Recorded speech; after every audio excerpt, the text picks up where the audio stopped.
Смарт-часы с эргономичной конструкцией, металлическим корпусом, с более сотней видов интересных циферблатов, умным помощником Mayday с большим количеством фитнес-режимов, встроенным GPS, отличным временем автономной работы, водонепроницаемостью 5 атмосфер, полноценным мониторингом здоровья и помимо этого еще копеечной ценой. Обо всем этом можно прочесть в рекламе к смарт-часам под названием Mayma Watch Air. Но как на самом деле дела обстоят у этой модели, вы сейчас узнаете. Всем привет! Вы на канале Польза.нет, и здесь только быстрые обзоры и долгие стримы. Меня зовут Саня. Если для вас слишком медленно говорю, то ставьте обязательно X2 на любом обзоре. Коробочка, ничего особенного, черная, стиль попытались какой-то сделать, это хорошо. Обещают дисплей на 1,3 дюйма. Разумеется, отслеживание кислорода в крови, 100 циферблатов, 5 атмосфер защита от влаги.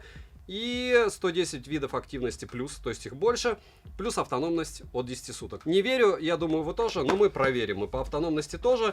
Опять же, все это всегда указывают, когда все по минимуму, ничего не отслеживается, Always on Display отключен. Не худший вид, который я ожидал. Они даже не разваливаются. Я шучу. В принципе, сейчас много очень девайсов, что наушников, что часов, как аксессуары, делаются неплохо и дешево. Единственный ремешок здесь, конечно, полный дешман. Есть небольшой безель, за что плюсом в карму. Кнопка без особого люфта. И дальше понеслась у нас, подождите, комплект. Давайте проверим, не забыли ли они нам. Кабель для зарядки. Разумеется, он, к сожалению, в отличие от хуавеевского, неразборный, но... Нет, здесь все-таки пины. Фанатам вешать и заряжать посвящается. По размерам этого дела быстросъемного ремешка стандартный 22 мм. То есть, если вы любите кожу, ткань, еще что-то, свободно покупаете на Али. По сборке пока никаких откровенных недостатков я не вижу. Ничего не отклеивается, ничего не отваливается. И самое важное в любых часах — это первая стоимость, второе — внешний вид, и третье — как они работают. Почему третье — как они работают? Потому что большинству абсолютно все равно, что часы могут. 44 грамма вес этой штуковины. GPS полезен даже для прогулок, даже для того, чтобы ребенку дать, допустим, ребенка на стадион и сказать: все, беги. Вместо того, чтобы отслеживать круги, просто посмотреть потом по GPS. Что и как расскажу, покажу.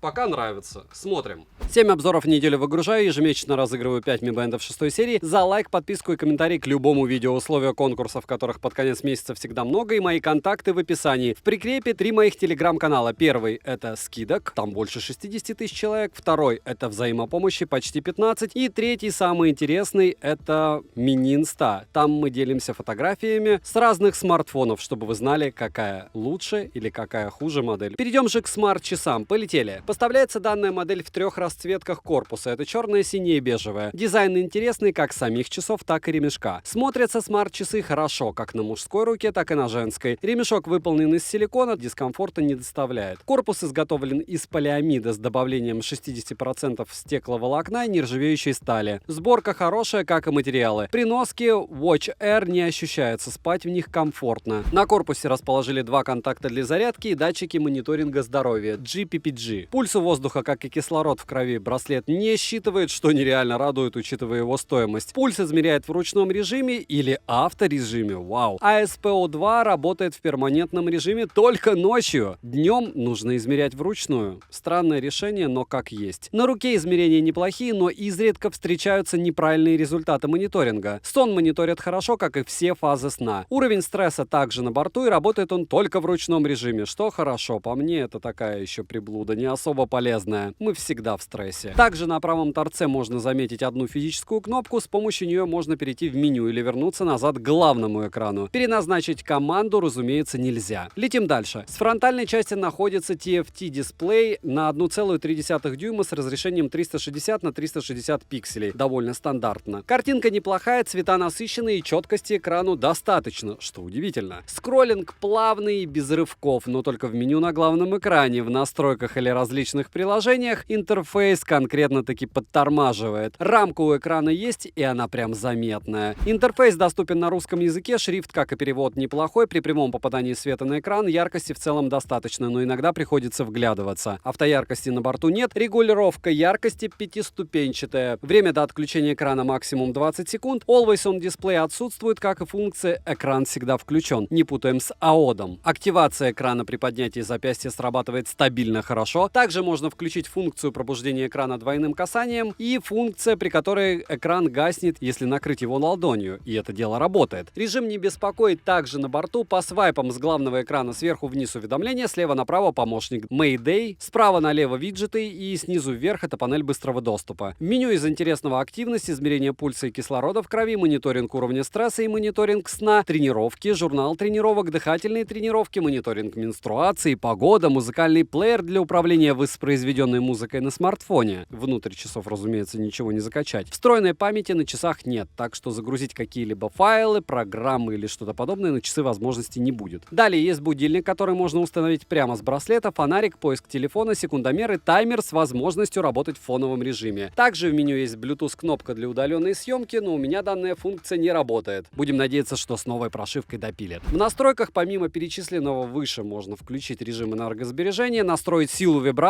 и включить автоопределение тренировки с поддержкой автоопределения ходьбы и бега. Далее Bluetooth версии 5.0, тренировок на борту 116 режимов, плавание в бассейне на борту, GPS в моей модели на борту тоже, хотя была модель без него. Из навигации GPS GLONASS, BDS, Galileo и QZSS. Местоположение смарт-часы определяют за 10 секунд. Во время тренировки есть возможность пользоваться музыкальным плеером, что удобно. Входящий звонок можно только сбросить или включить беззвучный режим. Вибромоторчик слабенький, как по мне, уведомления же приходят моментально. Отвечать на них, разумеется, нельзя, они же дешевые, эти часики. И быстрых ответов на уведомления не завезли, как и на звонки. С другой стороны, а что имеющая GPS за этот ценник может как-то отвечать? Хотя проще Mi Band 7 купить, и все. Или Huawei Band 7, если GPS не нужен. Иконки приложения отображаются, а смайлики полноценно нет. Емкость аккумулятора 280 мАч, полный цикл зарядки занимает около 2 часов. В интенсивном сценарии использования они проживут не более 6 суток, что неплохой результат, но, как по мне, с данным функционалом можно было бы и добиться лучшей автономности. Водонепроницаемость класса 5 атмосфер, я не мог не окунуть их в воду для тестирования на водонепроницаемость. По итогу они не пострадали, и функционал остался рабочим, что неудивительно. Плавать с ними можно, как и принимать в них душ. Подключаются данные часы к приложению Memo Fit. В приложении есть 3 основные вкладки. В первой вкладке можно посмотреть весь мониторинг вашего здоровья. Во второй вкладке отображаются подключенные устройства. Третья вкладка — это профиль. В настройках смарт-браслета все стандартно, и помимо перечисленного мною ранее, в них есть заряд аккумулятора в процентах, магазин циферблатов и на выбор более сотни штук. Персонализированные циферблаты на борту, и любую фотографию на заставку установить можно, что удобно. Ко всему этому есть анимированные циферблаты, также есть персонализация виджетов и список тренировок, поиск устройства и обновление прошивки. Обновления, к слову, уже мне прилетали. Минусы: нет автояркости, интерфейс подтормаживает, нет возможности подключать наушники и тому подобное, нет встроенной выделенной памяти. Заметная рамка у экрана на борту, нет быстрых ответов, нет микрофона и не отображаются полноценно смайлики. Не работает Bluetooth-кнопка для управления камерой на смартфоне. Во всяком случае, на данной прошивке. Цену можете посмотреть по ссылке в описании к видео. Те, кто ловили промокоды или купоны во время сейла, когда я постил их в телеграм-канале скидок, я думаю, помнят, что было все еще более радужно. Хотя и сейчас цена приятна. Не забудьте подписаться на канал, написать в комментах, что еще купить на обзор. Всем, в принципе, кто оставил коммент, огромное спасибо, вы помогаете каналу. Резюмирую, Memo Watch R в этой версии, которая у меня на руках, с наличием GPS, как по мне, отличный вариант за более чем приемлемую цену. Разумеется, если вам нужны именно смарт-часы с GPS. Внешне данное устройство выглядит хорошо. По функционалу они неплохие, и к торможению интерфейса можно привыкнуть, но не каждый сможет с этим смириться, когда есть, опять же, Huawei или Xiaomi. Но там за версию с GPS придется заплатить чуть-чуть другие средства. Многим они важны. Девайсу скромное да, добра и удачи вам, дорогие друзья.